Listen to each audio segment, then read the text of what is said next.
once your dog channel is complete and you're satisfied with the results, you can then go ahead and turn back on all your RGB colors and hide the dog channel, because you can access it in a different way, but we're going to start working with that channel in the layers panel.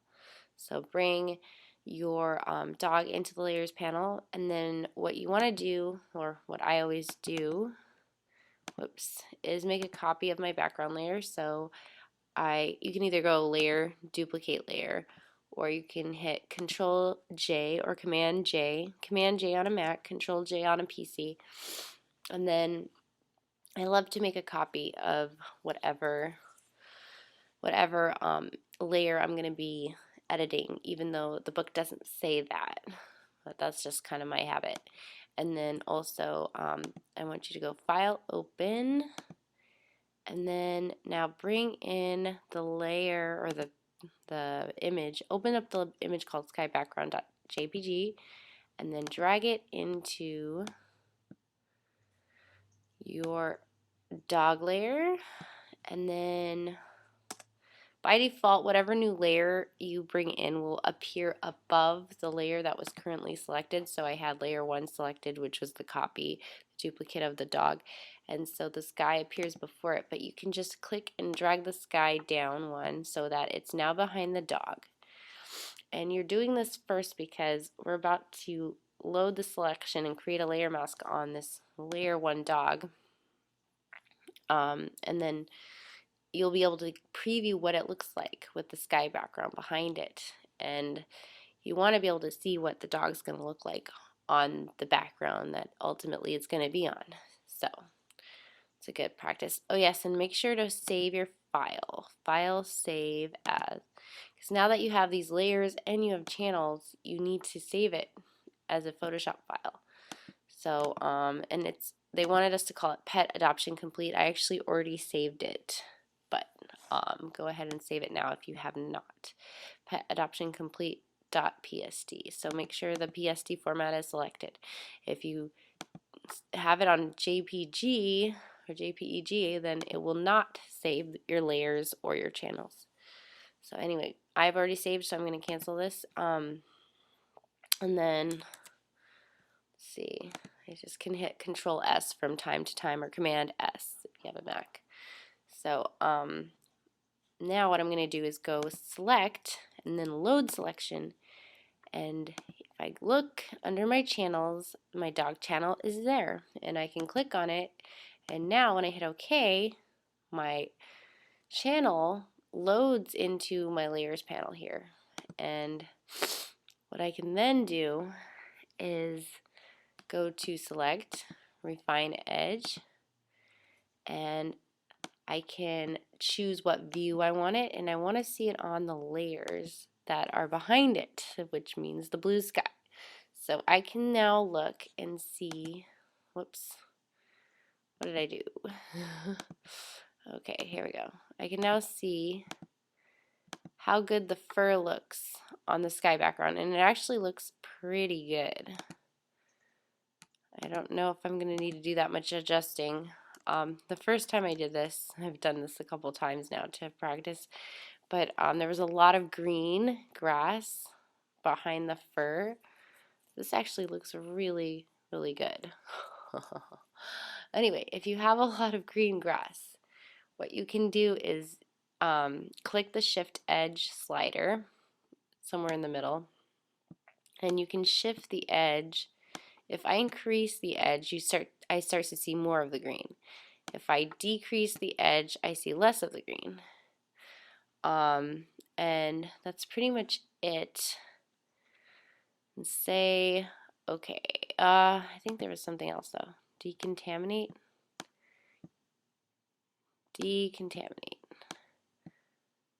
Okay, and Decontaminate also gets out some of the colors that are not supposed to be there. So you can just shift the Decontaminate colors a little bit. But like I said, I did a pretty good job, so I'm not seeing a whole lot of green in the hair. But you just want to make sure that you don't see green, because now he's on a different background. It should be sky coming through the hair if the hair is transparent, not green grass. Then hit OK. And I forgot to mention that when I went to refine edge, let me go back. See, oh yes, if you want to go back to refine edge, you can, but you have to make sure you're on the layer thumbnail, that the layer thumbnail is selected, or the layer mask thumbnail, the mask thumbnail, and then select refine mask. Otherwise it'll be grayed out. And then what happened was, the reason why I created another layer, so now I have so many layers actually, is because you can output to new layer or a selection layer mask. There's a lot of choices. Or you can even output to a new document. So if you output to a new document and you hit OK, you're going to create a new document just with this dog and the new selection that you've created, the new mask. Now that I have my refined edge layer, I'm going to just name it refined edge, refined dog. Okay. And then delete the other layer that I created, which was what I always do. I always duplicate my background layer just in case, but now I don't need it, so I can delete it just so it's not too congested. Too many layers can get a little confusing, so if you know you don't need a layer, just delete it. Then what we're going to do is move the dog, so I'm going to go grab my move tool, move my dog down, and I just wanted to make him a little bigger, so I'm going to hit transform command, which is command T or control T, and then just make him a little bigger. And it's not in the book, I just like doing that. And then what else? Oh yes, then we're going to bring in the toothbrush and toothpaste. So let's see, forgot to see, pause, resume. Okay, if you don't have your supplies.psd open that one up. The PSD should be saved with your channels, so you're going to need to load those channels just the same way you loaded the dog channel. So first I'm going to go and make 2 more layers of copies of my background. So duplicate my layer 2 times, Controller Command J, and again Controller Command J, and then I'm going to load the toothbrush on one and then the toothpaste on the other. So first I'm going to go to select one of my layers selected. I'm going to load selection and then pick my toothpaste. I'm going to start with the toothpaste. And then it's loaded, and then I can go down and just click that layer mask, add a layer mask icon, and then it adds a mask for my toothpaste. So if I hide my other layers, you can see it's just the toothpaste on this one. And then for the toothbrush, I'm going to go ahead, oh yeah, and make sure to name it so you know what it is. Toothpaste. And then go to layer 1, load selection, pick toothpaste, or yeah, toothbrush. Okay, and then add, add the mask, and then call it toothbrush. Okay, now that I have my toothbrush and my toothpaste, and you can see that they're not perfect. I still have some red in them from the background. We can edit it later, same way as before, actually a little bit different. Then I'm gonna, let's see, I'm gonna change my window, arrange. It's window, arrange, tile all vertically, so that I can see both images. Zooming out, zooming in.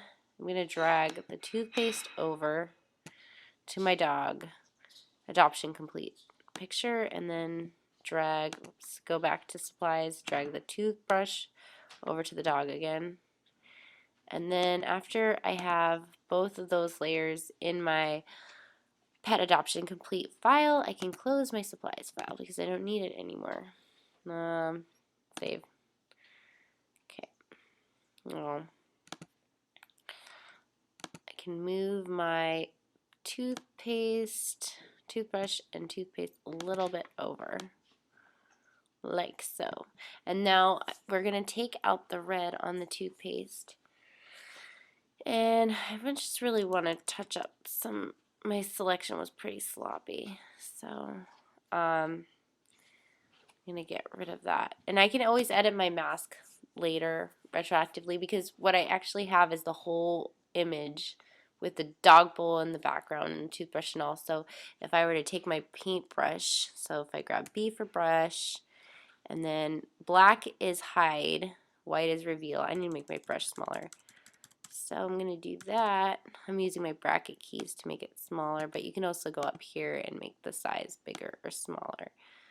But I like the shortcut. I think it's a lot more helpful. And then I'm still in overlay mode. Remember that if you, the last setting that whatever you used, you got to change it back to normal if you want it in normal mode. So you can hide parts of the red. I think that's it. I'm going to use the new technique to fix this toothbrush in the book. Let me check really quick. In the toothbrush first, so just click the mask, the layer mask on the toothbrush layer, and you can either go up to select refine mask, or you can actually right click or control click on the mask to get the context menu and then pick refine mask. And then we're going to decontaminate the colors because we're trying to get the red out of the toothbrush bristles. So click decontaminate and then increase the slider, it says to 100. And then also what you can do is if you see there's some tools inside your refine mask dialog box, and if you pick the brush you can actually get rid of some of the red too. So if you just draw along the edge of the bristles and then a little bit where you see the red and let go, it gets rid of some of the red. So it knows what's supposed to be the background because you start in the background over here and then go into the object that you're trying to remove it from, and then it's like a little bit smart, it just knows what you want to get rid of. And then same with over here. There we go. But if you do it too much, you can always go and erase the refinement because sometimes you start actually getting rid of the object that you want to keep. So you can go back and add it back in. And if you want to go back to the beginning, you can always hit Alt or Option over the cancel button. When you hover over the cancel button, it switches to reset if you hold Alt or Option. And then you click, you can reset it back to how it was. So you can try going back to decontaminate, increase to 100, and then using my brush, just go over it a little bit less than before. Let's see. Whoops. I'm really zoomed in, so I'm going to zoom out. And then scroll back down, zoom back in. Just try to get that red selectively without getting too much of the bristle so I don't lose my selection. Okay. That's pretty good. Hit OK. Oh, actually, and make sure to output to new layer. For this option, they just wanted us to output it to a new layer. Hit OK, new layer, OK, and then now it's on its own layer. So you still have the original from the other document, but now you have your new edited version. And then we're going to go even one step further to get rid of the red in the bristles. And so we're going to grab a brush and change the mode this time to color, and then make sure to set your colors to D for default. If you press D on your keyboard, it goes automatically, sets the foreground color to black and the background color to white, but you want to actually switch those. So press X for exchange the colors, so that the white is in the foreground and the black is in the background, because you're going to be painting the brush in color mode. And before you do that, make sure to lock the transparency. I think what that does is it doesn't allow you to paint onto the transparent background. So you're only painting the part that you can see here. So the part that is not the checkerboard. So if you lock transparency, you can only affect the part that is not transparent, and that's what we want to do. So I'm going to make my brush a little bit smaller and then start painting on the bristles. And what this does is it takes all the color and changes it to white with a grayscale. So you can still see the gray texture of the toothbrush. You keep the texture, but you're just changing all the color to white. So all the red will disappear. Unfortunately, if you paint the green will disappear. It's changing everything to just black and white. And you can actually pick a different color. Like if you wanted to change somebody's hair color to a different color, you could change it to red. You could pick red and start changing their hair color. So it's kind of cool to play with all the different brush modes. And so now I'm changing my bristles to just white bristles and keeping the texture. Make my brush a little bigger, and I'm going to change the opacity slightly.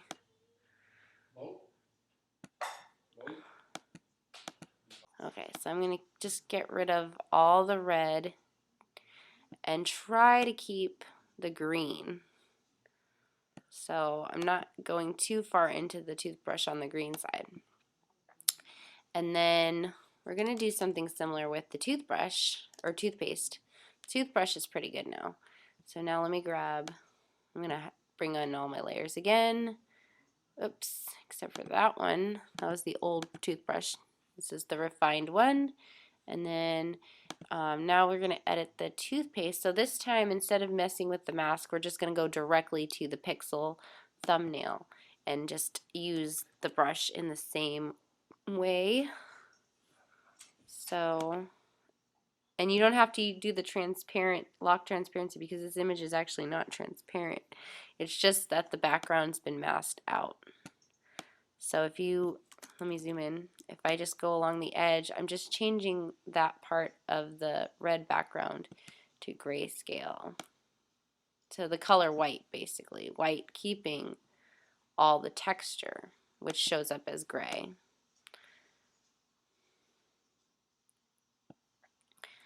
And just go along and do that until your toothpaste does not have a red outline anymore.